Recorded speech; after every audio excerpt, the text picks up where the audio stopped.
Okay, welcome back. Thanks for joining. Hi. For those for whom this is new, I'm Miriam Gedwiser. This is the second part, but freestanding of exploration of Rabbi Akiva, loosely tied to the idea of Rabbi Akiva and his students and Shuvrat HaOmer. I'm actually not intending to learn that passage. There are many people who will talk about it in interesting ways more than me. Yeah, we could talk about that another time, but just I feel like it's often lurking in the back, so I just want to put it out there, right? There's this well-known story or passage about Rabbi Akiva. It says he had 24,000 students, or 24,000 pairs of students attending, 24,000 students in pairs, which would be 12,000 pairs, right? However you want to read it, who died between Pesach and Shavuot, and that's kind of related, and they stopped on Lag BaOmer, and this is related to the Sura mourning practices that many of us have, or at least allegedly. So, okay, that story is out there. The reason I keep mentioning it, aside from the fact, is that like these numbers, like 24, 24,000, 12, like actually keep coming up in their Rabbi Akiva stories, and it's just an interesting window into how they're in conversation with each other. And we saw them last time with Rabbi Akiva actually having 12 and then 24,000 students as he sort of spends 12 and then 24 years away from his wife, learning Torah with her permission. Here we're going to meet these numbers again. And part of what they show us is something, again, like a preliminary note that I mentioned last time also, which is that these stories are literary creations. They're not necessarily, the details may come from other texts rather than from like a quote unquote historical fact. So we're going to see definitely conversation, like text in conversation with each other. Okay, the source sheet is the same as last time. So if you weren't here last time and you want to read some of the stories we looked at, you're welcome to. The sort of overall takeaway is that there's this backstory for Rabbi Akiva where he starts off as not only ignorant, but sort of a hater of the sages, and comes back around, to become a sage. And that what I was trying to suggest is that this is sort of indicative of a personality trait of his where he's willing to change. He's not satisfied or complacent. He's always sort of interested in more, in asking more questions and understanding something differently. He understands things differently even than his teachers. So I want to investigate that attribute of his, of sort of always having a different perspective from a particular angle today. So here we are. Today we're calling it, I'm calling it, the royal we are calling it Akiva the Comforter. And I'm going to start with I never know when you say something is a very famous story, it's like, well, what if you haven't heard of it? Does that mean you don't know a famous story? It is one of the more popular stories in the Talmud Bavli, let's say. This is the very last passage in Masechet Makot, which a lot of people like to learn because it's short, so you can make it siyum quickly. Among other reasons, it's also interesting. And this is the very last passage. It's a passage that I think is sort of becomes emblematic of Rabbi Akiva in some ways. I want to learn this passage, and then we're going to look at a bunch of other passages that seem to be in conversation with it, or picking up on strings that we can see all brought together here. Okay, so this is actually the second of a story of this sort in this passage, where there's a previous story that follows a similar pattern, which I've left off, but that's why it says Shuv Pa'am Achat, another time, because there was a previous story that was very similar. It doesn't add much for our purposes. Okay, so here I am, Shuv Pa'am Achat. Another time, right? Hayu Olim Yerushalayim, like the rabbis, Rabbi Akiva and his colleagues. He's no longer Akiva the student. He's Akiva, sort of one of the members of the rabbinic colloquium. I don't know. Asher Hayu Olim Yerushalayim. They were going up to Jerusalem, and remember, Rabbi Akiva lives during as we will see a hint of today, but really later. He lives during the time of the Hadrianic persecution, and he's sort of, meaning this is after the destruction of the temple. So they're going to the Jerusalem, but Jerusalem has already been destroyed, right? When they got to Har HaTzofim, right, Mount Scopus, right, they tore their clothes, which is a halacha when you see Har Habayit in its destruction, or cities of Jerusalem in destruction. Many people still have this practice today. that you should sort of tear kriya, as they say, when you see Jerusalem in a state of destruction. So they tore their clothes. Kevan shehigiu lahar habayit, right? As soon as they saw it, they kind of followed this ritual. But when they got to Har Habayit, ra'u shu'al sheyatzah mibeit kodshei kodashim. They saw a little fox emerging from the Holy of Holies. There's recently been some foxes in my neighborhood in Teaneck, and every time there's a fox, people freak out. Oh my God, there's a fox. Are my children safe? Foxes are actually safe for people, but wild, right? They're basically safe for people, and they're sort of an emblem of like, this is a place where people are not, right? It's sort of like they come out when there are fewer people around. So they, meaning Rabbi Akiva's colleagues, were crying or began to cry. Rabbi Akiva mitzachek, and, or you might say, but Rabbi Akiva was laughing. Some people may know where this story goes, right? Amrulo, they said, why are you laughing, right? This is the previous story that I said is the same thing. They sort of see something that's emblematic of the triumph of Rome, and everybody cries, and he laughs, and then they ask him why to explain it. He gives a similar explanation to what he's about to do. Amar lahem, mipnei ma atem bochim. But it's not, they say, why are you laughing? It's not enough for him to answer. He turns the question back on them and says, why are you crying? Meaning, not only does it make sense to me to laugh for the reason that I'm about to give, it actually doesn't make sense to me that you're crying. What's wrong with this picture, right? Which is sort of strange. Let's come back to that in a second, but it's very weird that he's sort of, not only is he doing this, he has this odd reaction, and he seems to think that his reaction is the only natural one. Or maybe he's being a little didactic, as we're about to see, right? So he says, why are you crying? Amrulo, makom shekatupo v'hazara karev yumas, v'achshav shualim hachubo, right? This is the place where this Holy of Holies is the place where any person, if they come, who's not supposed to be there, which is basically everybody except for the Kohen Gadol at one time per year, will get killed, right? This is like, one of the major narrative arcs of Sefer Vayikra that we're reading now, which is our own sons sort of came into the Holy of Holies when they weren't supposed to be there, and they get killed, and then it sort of changes the whole history of Jewish ritual in some ways, if you want to read Vayikra that way. So, right, this is the place where like people are not supposed to go or they die, and now this little fox is just like wandering around with impunity. How can we not cry when we see that? He said to them, L'chach ani mitzachek. He says, actually, that's why I'm laughing.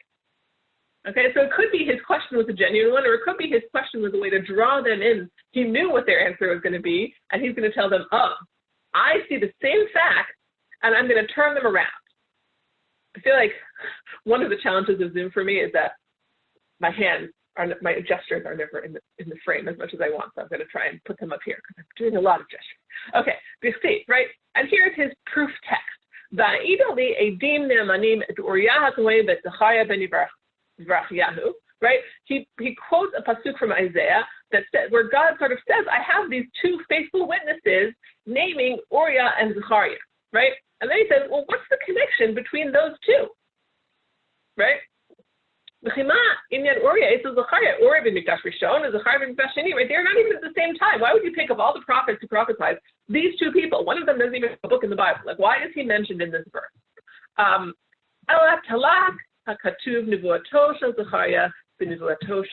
Right?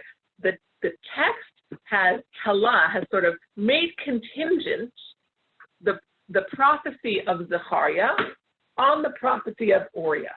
And then he's going to say, which prophecies are we talking about? The prophecy of Uriah is Sion Sadeh Techerash, right? Zion will be a plowed field, right? It's going to be nothing, right? The place where nobody but the Kohen Gadol used to be able to go, that used to be this sort of like most sacred space that had all these sort of physical and spiritual layers around it, is going to be like nothing where a fox can run. That's the prophecy of Uriah, right? Zechariah says, "Oh, yeshvu zekenim u'zekenot b'rechavot Yerushalayim," right? Actually, elderly people will once again sit in the streets of Jerusalem, right? It's not going to be a wasteland. It's going to be a regular populated city. And then Rabbi Akiva says this: Ad shelo nitkaima nivuato shel Uriah, before Uriah's prophecy was came true, was fulfilled. That's the word I'm looking for, right? I thought maybe Zechariah's prophecy won't come true either. But now that I see Uriah's prophecy coming true, I have that much more faith in the prophecy of Zechariah, right? The fact that something bad happened is actually good because it's the fulfillment of a prophecy, and it shows me that the good prophecies will also come true. So what has Rabbi Akiva done? Right? He's kind of taken a few pieces of input that the rabbis all are supposed to agree with, right? He's taken their observations, he's put it in to sort of like, they all had the same observation. They put their observation into their like computer heads, and they came up with this is bad, right? And he's saying, no, I'm going to take the same input. I'm going to take some verses from Tanakh that you also know and agree with. I'm going to put those in the pot also. And it turns out when we mix these up, we get a different outcome, right? You thought of this as just, right, even if you were thinking in terms of the prophecies of Uriah, you would think the prophecy of Uriah is a bad prophecy, right? You don't want, like, Sion to be threshed like a field in a wasteland, right? That's a bad thing. And he's saying, no, but it's part of a package, right? If you expand your lens, the bad thing actually is not exclusively bad. It's part of a package that includes something good. And here, the Lashon Hazeh Amru Lo, in this language they said to him, either when he said that, or more, it seems more like they said to him, and the Gemara is concerned with the exact words they said, Akiva nichamtanu, Akiva nichamtanu, right? Akiva, you have comforted us. You have comforted us, right? Nechama is comfort. Okay, so fine. Basically, Rabbi Akiva helps them see what looks really sad and make it seem, actually, this is a sign of hope in some way. And they say, you've comforted us. So I want to sort of pick on this for a moment, right? What does it mean to say you've comforted us? And maybe why even do we say it twice here? So we could take it's not on the source sheet, but if we could take a little walk to the first appearance of the root Nacham in the Bible. Does anyone know? You could put it in the chat if you remember. Noah, right? Right? Noah, Hashem says, right? I sort of, Vayinachem Hashem, right? God either changes God's mind or regrets, right? Nechama appears a lot in the Bible in the context of changing your mind, right? Our use of, so I guess it doesn't mean comfort here. If you think it means comfort, it means this other thing. But I think those are actually connected, right? Nechama as changing mind, right? God says sort of, I regret that I created man. Later on, God says, right? I regret that I have made Shaul the king, right? There's sort of a lot of times where it refers to a regret or a change of mind, right? That's the backstory to what comfort is, right? It's sort of seeing something differently, right? The same facts all of a sudden don't, in the case of regret, they looked good, but now they don't look good anymore. They look bad, right? But comfort is the opposite. The same facts that look bad, well, now they look good, right? So when we say Akiva nichamtanu, they mean you helped us change our perspective, right? You showed us that there's a different way of looking at this thing. And somebody I read last night, I forget their name, one of the contemporaries, really, Rosh Yeshiva type, who said, why is it double nechama, Akiva nichamtanu, Akiva nichamtanu? Right? You comforted us, you've comforted us. And why is the Gemara so interested in that specific formulation? Because it's actually a two-step. What he's done is more than ordinary comfort. He hasn't just said, this thing that you think is bad is not bad. It's gone from bad to not bad. And he's actually going to bring it all the way over here to good, right?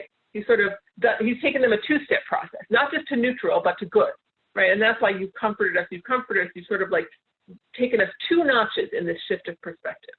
So this is Rabbi Akiva, right?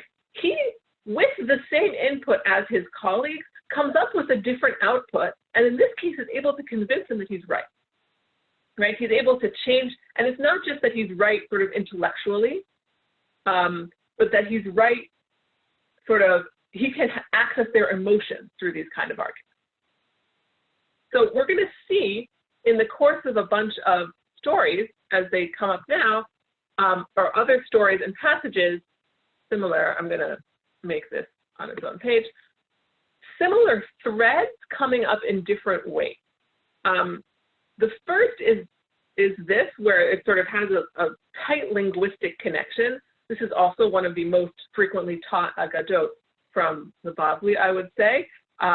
There's a whole interesting sort of rabbinic politics background that I'm not going to talk about, which is, right, some people may be familiar with, is this sort of confrontation between Rabbi Yoshua and Rabban Gamliel about whether certain testimony suffices to establish Rosh Chodesh, and therefore what date is Yom Kippur. Okay, so that's sort of the background. There are these incidents about different kind of witnesses coming. Here, I'm going to start with in the middle, V'od ba'u shnayim, and there was another incident. So, and there was another incident, or here, V'od ba'u shnayim, two people came, two witnesses, right? Back in the day, before they had a fixed calendar, in order to decide what dates things are, you need a Beit Din to accept witnesses. There are still, well, sometimes, but you need a Beit Din to accept witnesses and say, we saw the new moon. And once they see the new moon, this is Rosh Chodesh, right? If it's cloudy, tomorrow is Rosh Chodesh. It doesn't go on indefinitely. It's always one of 2 days because the month can't be 35 days long. It's either 29 or 30, right? But which of those days it is depends on whether witnesses come and say they saw the new moon on the first day. So this is actually still practiced by some Muslims who go out and like look for the moon, and that's why sometimes they have like machloket about when the dates are for their holidays. Kind of interesting. So it happened once that witnesses came and said we saw the new moon, right? But the next night it wasn't there, and Rabban Gamliel said, "Okay, I guess the moon went away, right? So your testimony counts to establish Rosh Chodesh." Rabbi Dosa said that can't be, right? It can't be that they saw the moon and they themselves are saying, but then it went away, because that's not a thing that the moon does. The moon doesn't go away. So they must be false witnesses, or at least untrustworthy, right?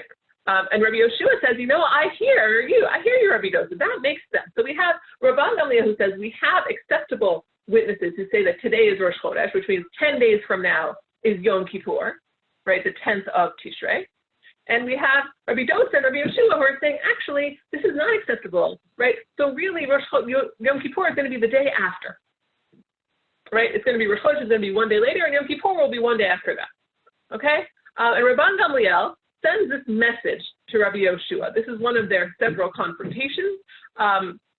So Rabban Gamliel, Shalach lo Rabban Gamliel, right? Rabban Gamliel sends a message to Rabbi Yoshua, and he says, come to me, with your staff and your money, meaning your wallet, basically, right? So your money, we know, is muktzah. Your staff, because they don't have a municipal eruv in wherever they're living, right? You're not allowed to carry on Yom Kippur. It's like Shabbat. You can't carry your personal effects out in public. That's an isur d'oraita. It's a biblical violation. So he says, come to me doing things that if it were Yom Kippur, it would be completely prohibited. So, but do those things on your day, 11 days from today, right? Yom Kippur shechali at b'cheshboncha, on your Yom Kippur, right? Because according to me, and according to what we, the Sanhedrin, are about to decide, actually, that's the day after Yom Kippur, and it's fine. And I just want to make sure that you're not going to secretly keep Yom Kippur according to your own calculation, right? You have to follow the group calculation. Everybody has to agree.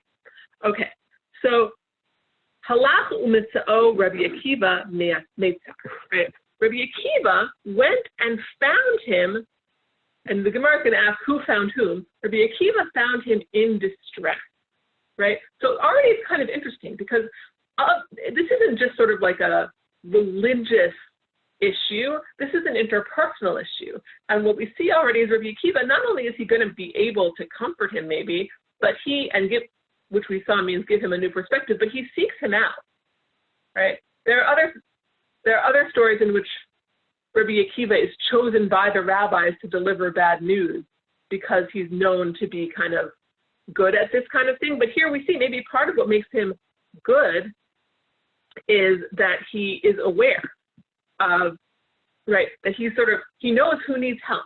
So Rabbi Akiva sort of goes to look for him because he knows maybe he's going to need some kind of help or support. And Amar Yolo, Yesh Lilmod And he says, right, here, I'm going to make a drasha, again, like in the first story. I'm going to show you how to read a verse that's going to make you feel better. Shekol ma she'asa Rabban Gamliel asui. Everything that Rabban Gamliel has done is done. Meaning, you may have disagreed with him, but now that he did it, it's done, and you don't have to worry about the 11th day really being Yom Kippur. Because it says in the Pasuk, Eila moadei Hashem mikra'ei kodesh, asher tikru otam b'moadam, right? People may recognize that from Kiddush, on Yom Tov, right? These are the moadei Hashem, God's appointed time, right? That asher tikru otam b'moadam, that the pshat there is, you shall call them at their time. But otam is written aleph taf mem, without vowels. That could also be read atem. That's going to be fleshed out a little bit more in the Gemara, but right, it could also be read atem. But even if we don't read that, asher tikru otam is you shall call them. Rabbi Akiva says, when the pasuk says you shall call them, it means bein bizmanan, bein shelo bizmanan. Even if you're wrong, ein li moadot ela elin.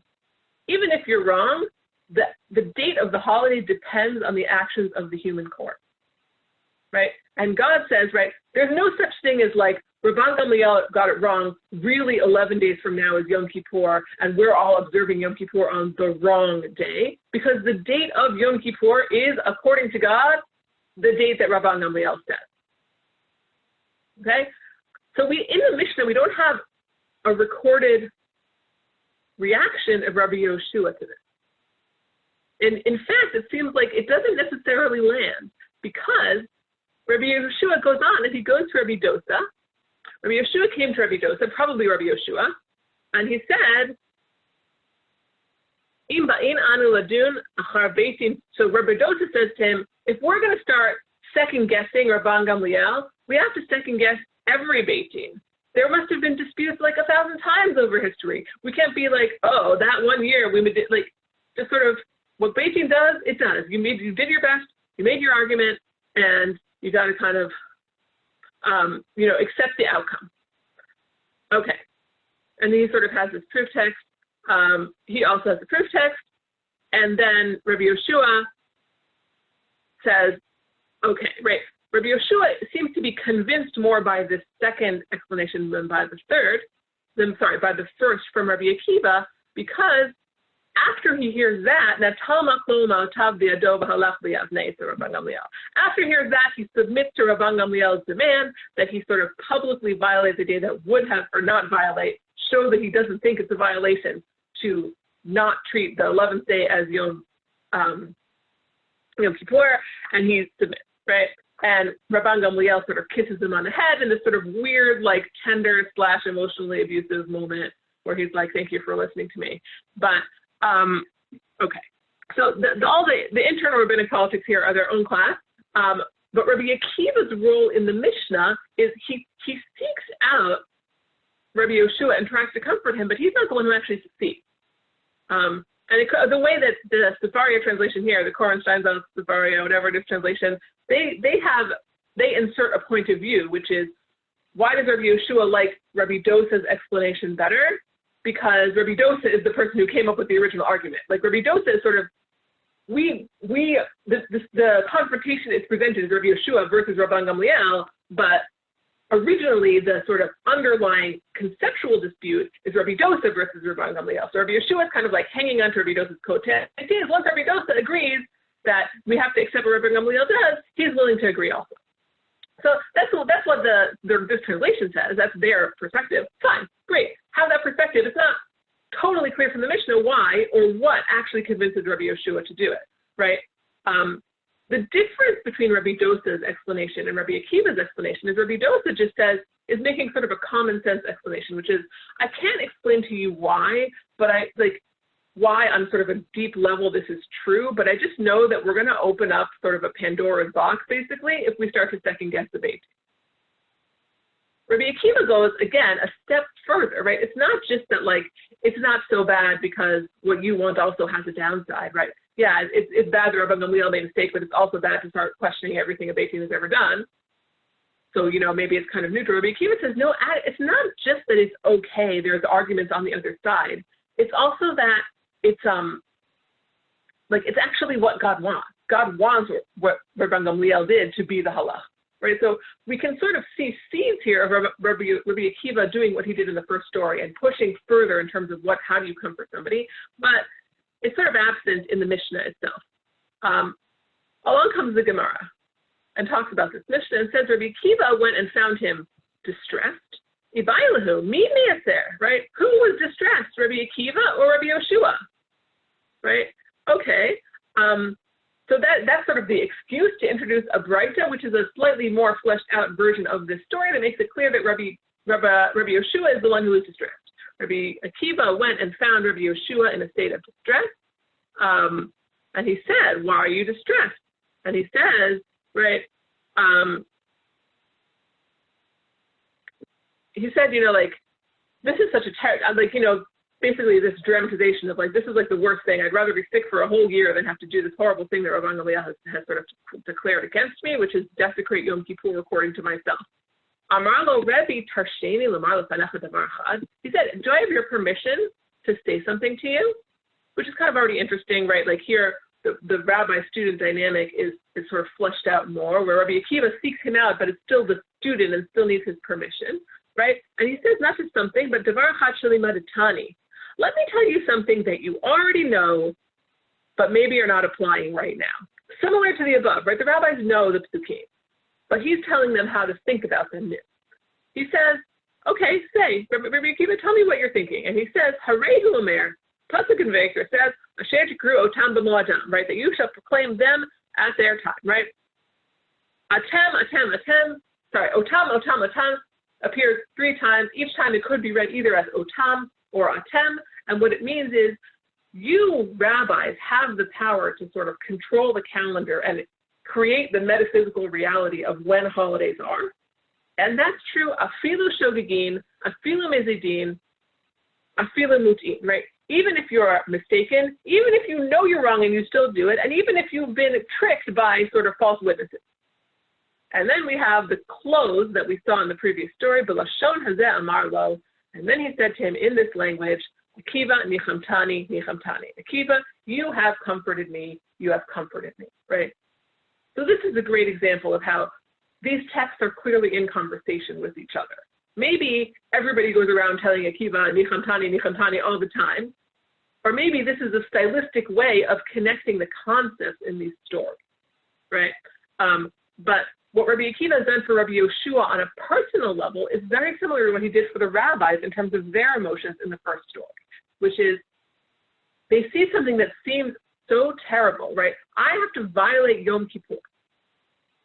And instead of just saying Rabbi Dosa, yeah, that's the break, well, we can't always go second guessing the Beit Din, he gives him a way of seeing it not only as neutral but as good, right? Something that you might have already known but didn't apply in this way, actually, you don't have to violate Yom Kippur. Even though Rabban Gamliel is wrong, his holiday is still the correct, in the metaphysical sense, holiday.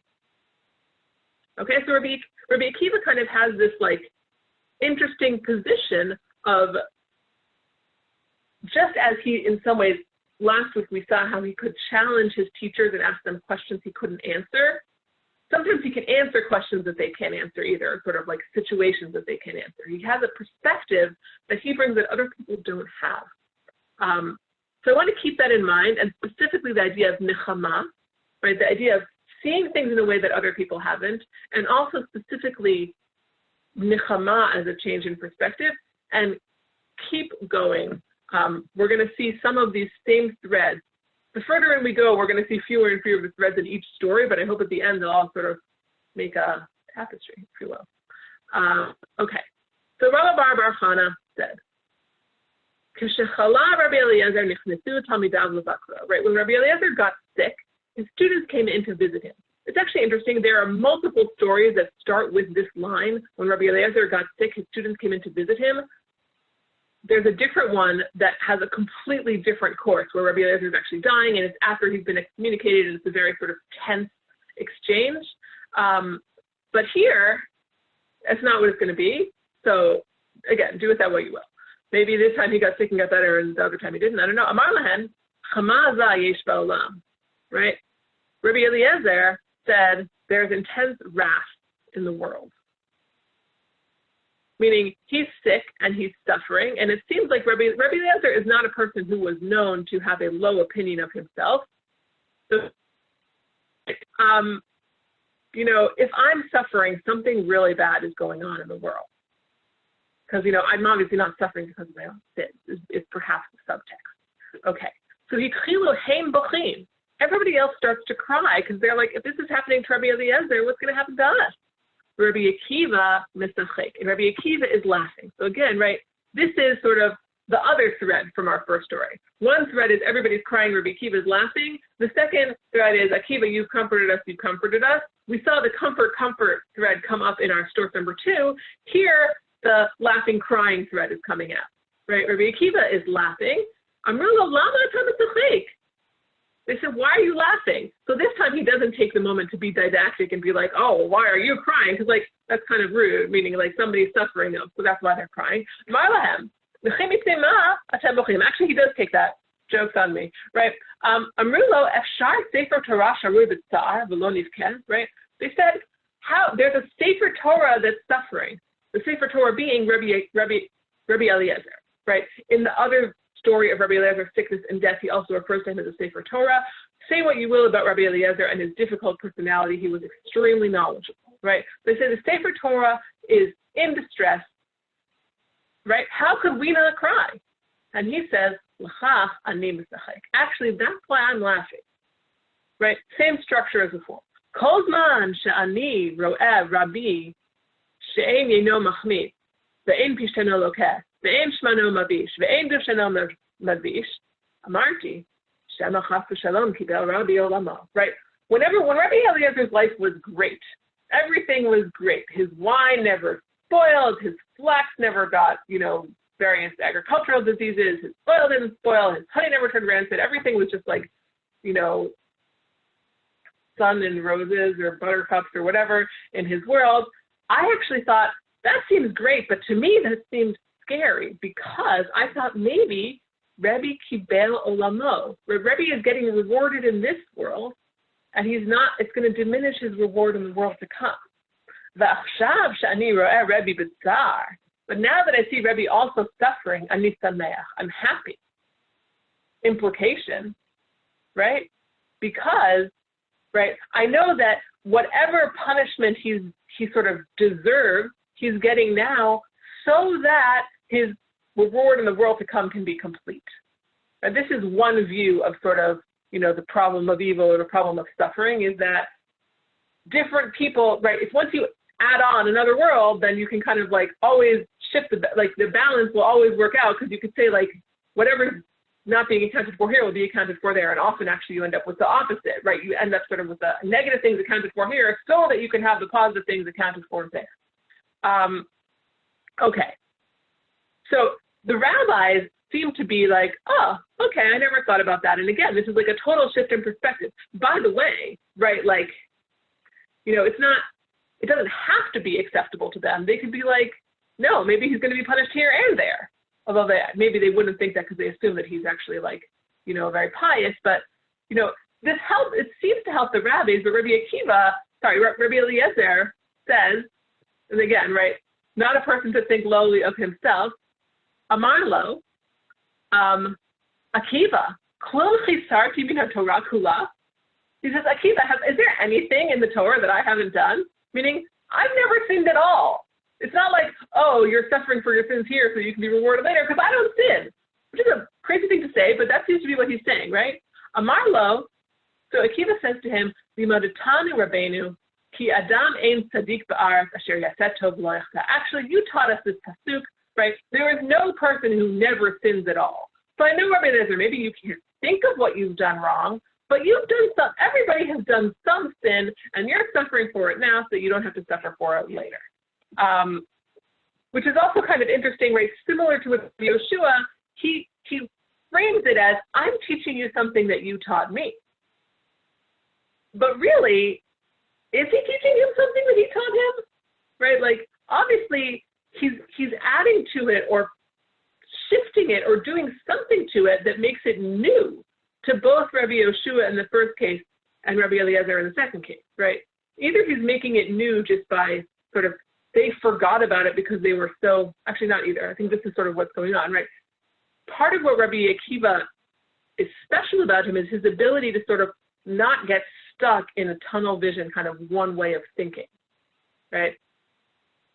Just like when it comes to sort of learning Mishnah from these same rabbis we saw last week, he asked them questions that they never thought of, right? He starts learning Aleph Bet as an adult, and then he keeps asking, what about this Aleph, in a way that no one else ever does. Most people are just kind of like, oh, I know Aleph Bet, I'm moving on. He's never like, oh, I know that, and just sort of static. It's always shifting for him, right? So part of what's happening here might be that his teachers know these things, but they're not constantly revisiting and reassessing what they know. And when they get into a difficult situation, especially emotionally difficult, they get kind of stuck in that feeling and can't necessarily break out of it to access other parts, that even things that they already know, right? And Rabbi Akiva is able to do that, right? An interesting question would be, right, look, is this an intellectual power or an emotional power? I would probably say both, right? But you can imagine it being, an interesting test case would be, can you do that for yourself? Meaning, is part of what Rabbi Akiva can do be somewhat detached from these situations and therefore bring sort of intellectual firepower that the other rabbis can't access right now? Maybe, but it seems like also, even when it comes to himself, maybe we'll see next time, he's able to retain this shift in perspective ability. Okay, here we have another breita of the same story, right? These people came, it's certain named rabbis, they come to visit Rabbi Eliezer.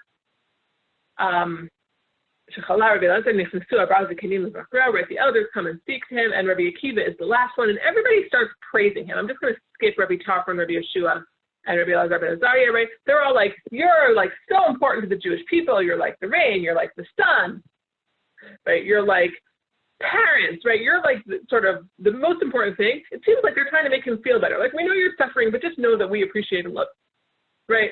And in comes Rabbi Akiva, right? Right? Rabbi Akiva says, actually, I have a different thing to say, right? Just as in the first verse, right? Everybody's assuming Rabbi Eliezer is so pious, and then the question is, why is he suffering? Rabbi Akiva is sort of like, I'm not here to tell you, don't worry, you really are really pious even though you're suffering. I have something else to tell you. Amar chavivi nisurin. Suffering is cherished, or afflictions are cherished. Right? And here, Amar lahem, this is where Rabbi Eliezer kind of like wakes up, and he's like, oh, help me sit up so that I can listen to Akiva, my student. She'amar chavivi nisurin, who says suffering is cherished. Meaning, everybody else who came in was trying to sort of praise, or you might even say flatter him in order to make him feel better. He was like, yeah, whatever. But this person who comes in and says, actually, suffering is good, he's like, huh?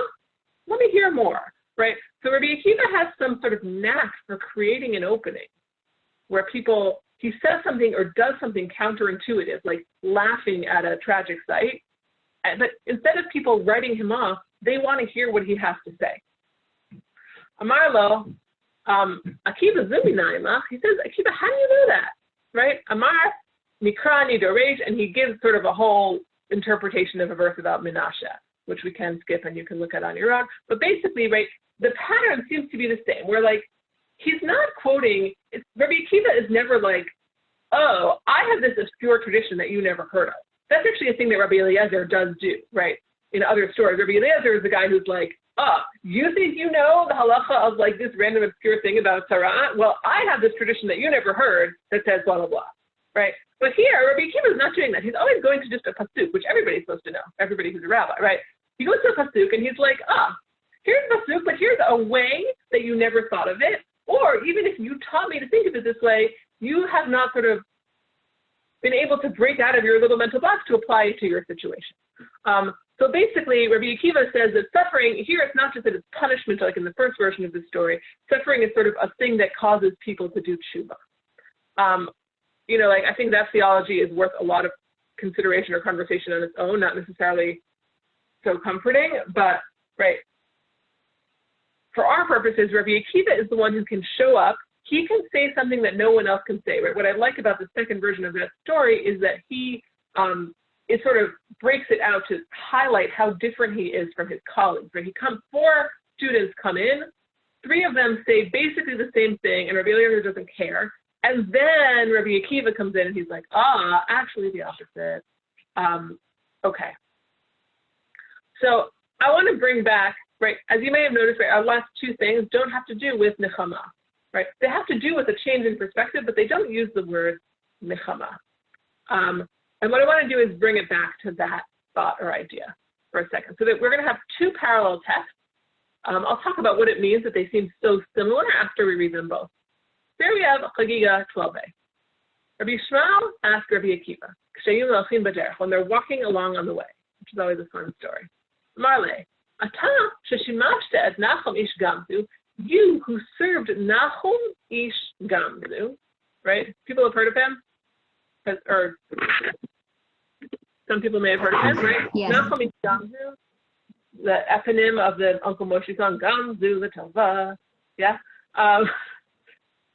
I often like to quote Jewish children's songs, and people don't always appreciate it as much as I do, but that's okay, right? Gamzu, right?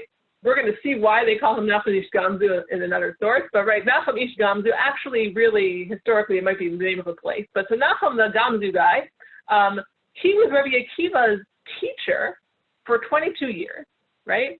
And Nachum Ish Gamzu used to have this special way of understanding text, right? He used to sort of make a drasha in the word et. Anybody who's tried to learn biblical Hebrew, when the first thing they tell you is like, well, it depends on how you learn it, but especially if you learn it in like a Jewish elementary school, they'll be like, oh, et doesn't have a translation, right? Now, et does have a meaning. Et marks a direct object, but it doesn't have a translation into English because we don't have a word in English that does that thing, okay? But meaning et is not an extra word, right? And this is in keeping with what we saw last time. Rabbi Akiva is sort of making mountains out of every single little thing that is in the Torah, even things that we would be like, yeah, that's just a word, like whatever. So it turns out in this version of the text, Rabbi Akiva learns this from a teacher named Nachum Ish Gamzu, who used to make doresh, meaning make a midrash, sort of derive meaning or derive information or derive halachot from each of these word et in the Torah, right? So there's several versions of midrashim like this, which is like, if you say et always means something, and specifically what it always means is, I know I'm going to name one thing, but really I'm talking about a more inclusive class than the thing that I've named. It's called a riboy, right? It's including more than what's been specified, right? So here's this pasuk for you. What do you do with this et, right? Et hashamayim ve'et ha'aretz. Maya Doresh, right? Where that comes from the first pasuk in the Torah. Bereshit bara Elokim et hashamayim ve'et ha'aretz, right? God created heaven and earth. What do you mean, et hashamayim ve'et ha'aretz? Isn't heaven and earth everything? What are you going to add to make that more inclusive? So here he says, Rabbi Akiva says, Ilu ne'emar shamayim ve'aretz, hayiti omer shamayim shmo shel HaKadosh Baruch Hu, right? This is not a case where the et is more inclusive. This is one of the few cases where the et is actually grammatically necessary to make clear that Shemayim is the thing that God created and not the name of the creator. Now, like, you could be convinced by that or not. What I'm actually interested in is this idea of you, Rabbi Akiva, served Nachum Ish Gamzu, or sort of served as a student. L'shamesh is kind of like this all-encompassing rabbi-student relationship. So you were his student for 22 years. He taught you this special way of reading, which includes sort of finding meaning in these small words in a particular way. What would you say about this pasuk? For those who want a little bit more detail, right, this is an aside, so you can put it in brackets if you want in your brain. There's two big schools of biblical interpretation, at least the way a lot of people see it now. One is the school of Rabbi Akiva, which uses these tools of ribui and miut, where every little word can either expand or contract a circle. And one is the school of Rabbi Yishmael, which does something similar but different called klal uprat, which is a little bit less picky about certain kinds of textual details. So like this, Rabbi Akiva, even though here it's attributed to teacher, is associated with this type of very, very careful reading, but actually in halacha, he often doesn't win. So that's kind of like an interesting thing in the background where we see his power with his colleagues and his teachers, but even so, like push comes to shove, that doesn't mean he always gets his way. That's just sort of an interesting aside. Okay, so we have this idea of Rabbi Akiva. You had this teacher, you learned with him for 22 years. He taught you this very detailed way of reading the Torah. What are you going to say to X, Y, Z? Okay. Here we have a Yerushalmi, which says as follows. Nehemiah Imasuni, which I assume is the name of the place, right? So a person named Nehemiah, which is an interesting name, right? Previously we have Nachum Ish Gamzu teaches Rabbi Akiva. Now we have Rabbi Akiva teaches Nehemiah, okay? So this person served or is the student of Rabbi Akiva Esrim U'Shtayim Shana for 22 years, right? This V'lindo etim v'gamin v'ribuim, and he taught him etim v'gamin v'ribuim, right? Whenever you see the word et, direct object marker, or gam also, it means there's something included beyond what's been listed in the pasuk. Ach v'rak miutim, right? If it says ach, right, but, or rak, sort of only, that means that something that you would have thought was included is actually going to be excluded. Okay, like the circle gets smaller. Amarle, mahu, hu hahen diftiv, mahu hahen diftiv, sort of, I guess, some like Yerushalmi type formulation. What about this pasuk? Et Hashem Elokecha tira.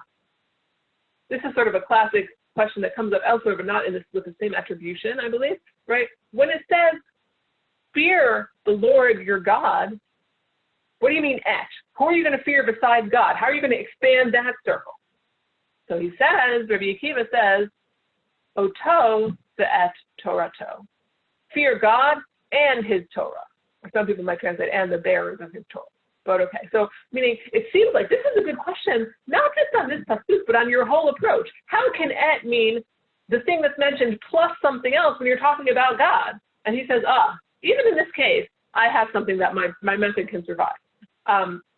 So the details of these two drashot are interesting, but not totally for us, right? We have two sort of texts about transmission of this et interpretation method. They seem to be basically the same story, right? And that's kind of an interesting feature. Actually, the article last week that I linked at the bottom, this source sheet has this week and last week's things. At the very bottom, there's an article by Shama Friedman, which is about Rabbi Akiva, but one of the things he talks about at the beginning is this exact type of story, which is where you have the same story that's transferred from a teacher to their student or vice versa, right? It's like, right, it's basically, or like at least here it's the same introductory phrase, right? And he's saying that's actually a way of sort of reinforcing the strength of tradition, that like whatever, the things that happen to the, like if you project something back a generation, it's sort of a way of reinforcing the strength of that, the chain of tradition. But I just want to point out, right, something interesting about this chain of tradition, which goes Nachum, Akiva, Nehemiah, right? This I heard from a camp Rebbe, a Camp Sternberg in, if you know what that is, you may or may not be amused, in like, 25 years ago or something, who made this Nachum connection for me, which I thought was very interesting, right? That like Nachum, right? Nehemiah is how I started this whole talk, right?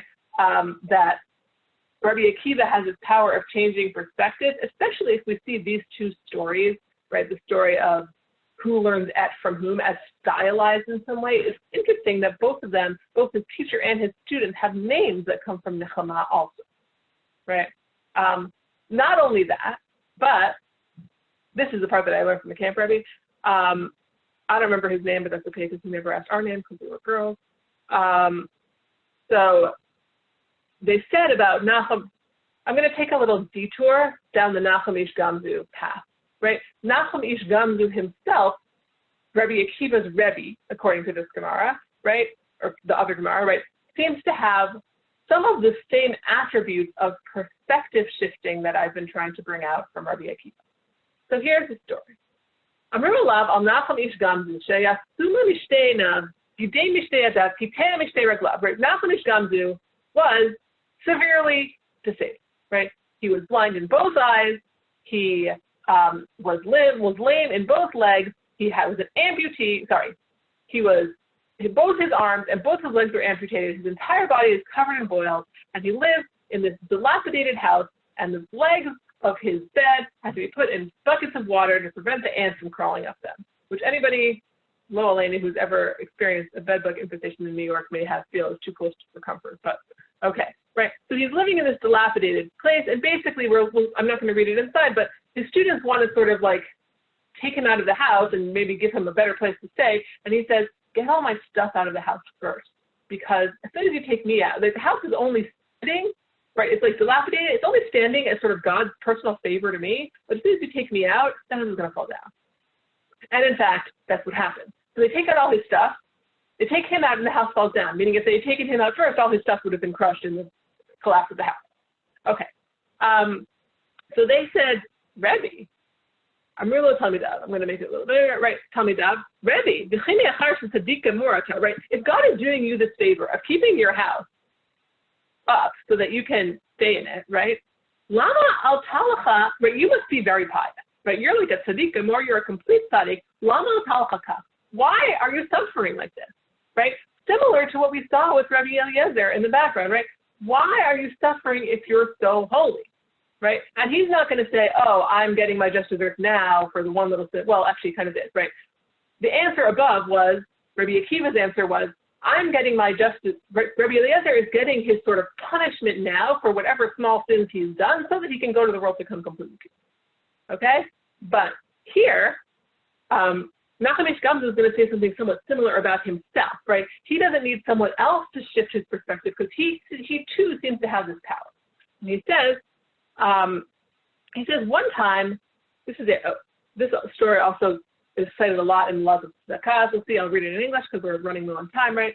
One time I was traveling on the road and I had these 3 donkeys with food, drink, and delicacies, delicious treats, right? And a poor person said, Rabbi, sustain me, meaning I need food. I said to him, let me unload my donkey and I'll give you something to eat.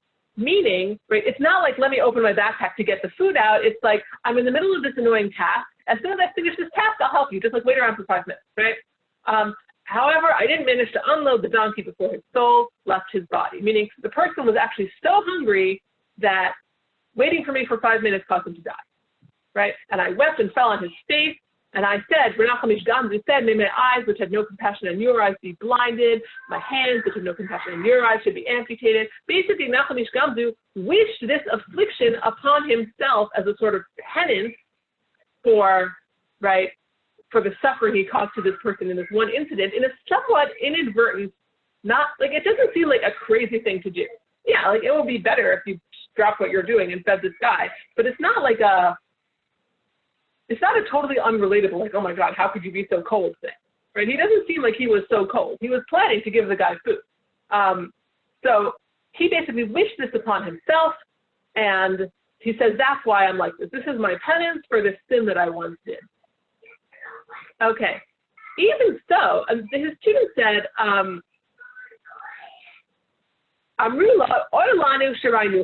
right? Like, even so, like, fine, you may have your reasons for having wishes upon yourself, but like, we're really sorry to see you in this state. And Amar Lahem, oily in low retuning, right? Actually, it would be worse if you hadn't seen me in this state because I want the suffering, right? So again, like the role of suffering here, I think is very connected to the role of perspective taking in the sense of that sort of the hard case. Like in some ways, like the first case of like the fox and the temple, it's a little more abstract and it's easier to be like, oh, the fox looks like it's desolate, but really it's good because it fulfills the prophecy, right? And nobody's in physical pain because of the fox. They're in emotional or spiritual pain, right? The sort of test cases for this situation is much more the, not test cases, but sort of like the places where the power and in some ways the problematic nature of this ability to shift perspective comes up is when somebody's physically suffering. Akiva sort of helped Rabbi Eliezer with changing his perspective on his physical suffering by saying it works in the grand accounting. Nachum Ish Gamzu does that, and not only that, right? He doesn't just say, here we have sort of like the double nechama thing, even though it doesn't say nichamtani, because nobody's being asked to console anybody, right? We have not only is it okay that I'm suffering because it's my penance, it's actually better that I'm suffering than if I weren't suffering. Okay, and why do they call him Nachum Ish Gamzu? Because everything that happened, he would say, Gamzu l'tova. This is also for the best. it's all for the best, right? There's like, all these like just those stories about how really it's all for the best. And there's a long story here about Nachum Ish Gamzu, one sort of like of the Jewish people to the emperor or something, and they sent him with a whole chest of jewels, and the jewels got stolen on the way, and he didn't know because the people who stole it replaced it with dirt that had the same weight. And basically, it's pretty bad to go to the emperor and present him with a big bucket of dirt, but in the end, it all worked out in a miraculous way, and actually the other people got their just desserts, and he got saved. Right? You can read it if you want. Fine. So basically, Nachum Gamzu, he says Gamzu l'tovah, and actually in his life, things turn out to be l'tovah for the best in ways that are sort of miraculous and unexpected. Interesting, somebody just messaged me, which is a good point, right? Nachum Ish Gamzu is actually, the roles are reversed even more, because it's not just that his students aren't comforting him, they're in distress seeing him, and he is the one comforting them, which is a very challenging sort of, many people may have been in this position also, where people sort of have difficulty with their own boundaries, and kind of like when they're having trouble with the situation that you're in, they expect you to help them with it. But yeah, like it's kind of interesting. And right, the same person says, right, he also shifts it back. Oh yeah, so right. He shifts it back to be like, oh, actually you're doing the right thing. Like you say you don't want to see me because this is uncomfortable for you, but actually you're doing the right thing by visiting me. So that's very interesting, right? Nachum Ish Gamzu is like even above the way Rabbi Akiva is presented, is able to kind of like, take on the responsibility for his students and show them how to shift perspective. But I want to close with one thought. So Gamzu means Gamzu l'tovah. There's a story about Rabbi Akiva that picks up on this. So in sec, we're going to get to the next thing. Here's a story from Brachot. It was taught in the name of Rabbi Akiva, right? La'olam yehei adam ragil omar kol da'avi rachmano l'tav abi, right? Which sounds very similar. Right? Gamzu l'tovah, this is also for the good. In Aramaic, right? L'tav, right? Everything that God does is for the best, and there's this story. And this story also, like, I have a lot of issues with this kind of story, but basically Rabbi Akiva came to a city. He looked for a place to stay, and they didn't give it to him. It's not like there's always a Motel 6 on the highway, right? Like, you have to ask individual human beings to let you into their house or their barn or whatever, and they said no. And he said, okay, everything God does is for the best. He slept in a field, and he has 3 possessions, a rooster, a donkey, and a candle. A wind comes and blows out the candle, so now he's sitting in the dark with his rooster and his donkey. Right? A cat comes and eats his rooster, a lion comes and eats the donkey, so now he has nothing, he's alone in the field, he has no place to stay, and instead of being like, wow, those people are so bad, they didn't even let me into their house, and now I've lost all my possessions, this is the worst thing ever, he says, whatever God does is for the best, and then again, it turns out that like in a stunning turn of events, right, the people who are in the city get captured, and he, because he doesn't have any light, and he doesn't have any animals to make noise, gets saved. Okay, so like, these are in some ways, like these are the versions of these stories because, right, like when you say Gamzu l'tovah and then it turns out to be l'tovah, that's easy, right? But I think that telling the story in that way, right, in some ways maybe that's a comfort for us. But the point is, for my purposes, and I'm really going to end, right, is that Rabbi Akiva is associated with this ability to see things from a different perspective. Last time maybe we focused on how that comes out in his Torah, but this time it seems like it comes out in his religious faith and his interpersonal connections, how he's able to kind of comfort others and even, it seems, comfort himself by seeing things that seem bad as good. I hope that was a helpful and interesting exploration. I know in some ways, because I'm not printing physical source sheets, I don't feel the same constraint to make them shorter. I know that sounds ridiculous, so thanks for bearing with me. Next time and last time, we'll look at the end of Rabbi Akiva's life, which is really tragic and terrible, and see how maybe some of these themes come through there. So thanks for joining.